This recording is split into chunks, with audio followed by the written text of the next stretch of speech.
Il m'a demandé au départ environ 10 000 euros. De fil en aiguille, ce n'était jamais suffisant et la somme que j'ai versée s'élève à 77 000 euros.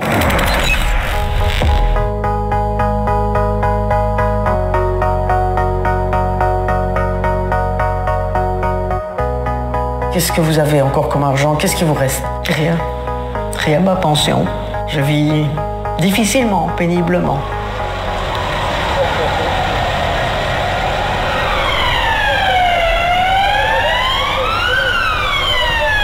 Ma fille a été assassinée par un terroriste. Elle était policière en service.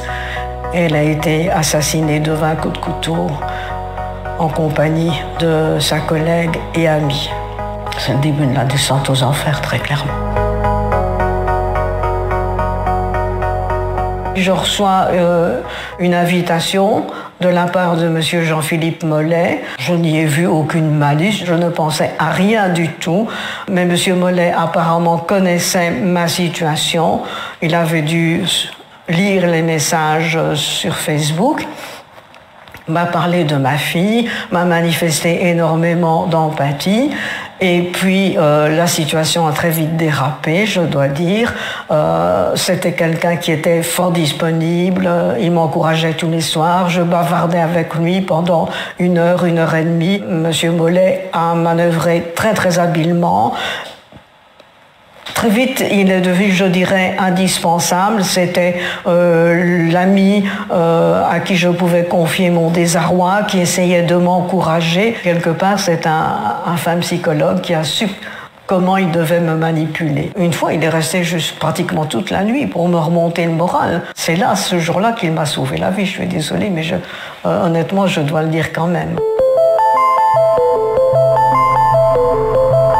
N'ayant plus de contact avec M. Mollet, je me suis ennuyée, j'étais désœuvrée et je me suis dit, bon, je vais m'inscrire sur un site de rencontre. J'entre en contact avec Fabrice Dugard. C'est un monsieur, lui, qui est très cultivé, qui s'exprime très très bien. Très vite, j'ai eu des contacts verbaux avec lui via WhatsApp. Il me dit que je lui conviendrais très bien. Et il me dit qu'il a des ennuis. Il est condamné, dit-il, à une très forte amende fiscale. Est-ce que je peux l'aider, vu que nous sommes un couple fusionnel, comme il dit, je reprends l'expression, et que manifestement nous sommes faits pour nous entendre. Il va me marier, comme il dit, à la mairie de Rouen. Il me plaît beaucoup.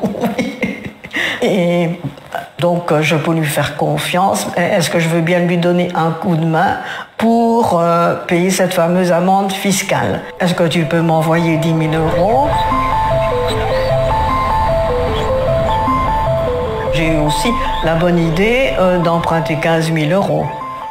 Soi-disant, il allait rembourser la semaine d'après. Ah ben lui, c'est plus de 100 000 euros. Monsieur Dugard est un monsieur qui est très convaincant. Il dit qu'il commandait 700 personnes. En tout cas, il est persuasif. Il me tétanise.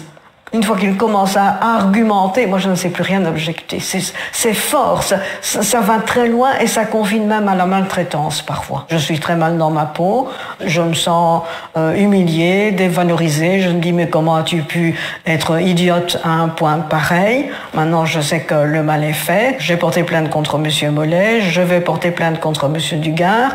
Je ne me fais pas d'illusions. Je veux donner tout simplement du sens, si tant est qu'on puisse employer cette expression, à ce que j'ai fait. Je veux rendre service à la société, essayer de faire en sorte que d'autres personnes ne tombent pas dans ce qui est devenu pour moi un véritable enfer. Parce que, vu la violence avec laquelle je suis manipulée, moi je pense que je peux parler d'enfer.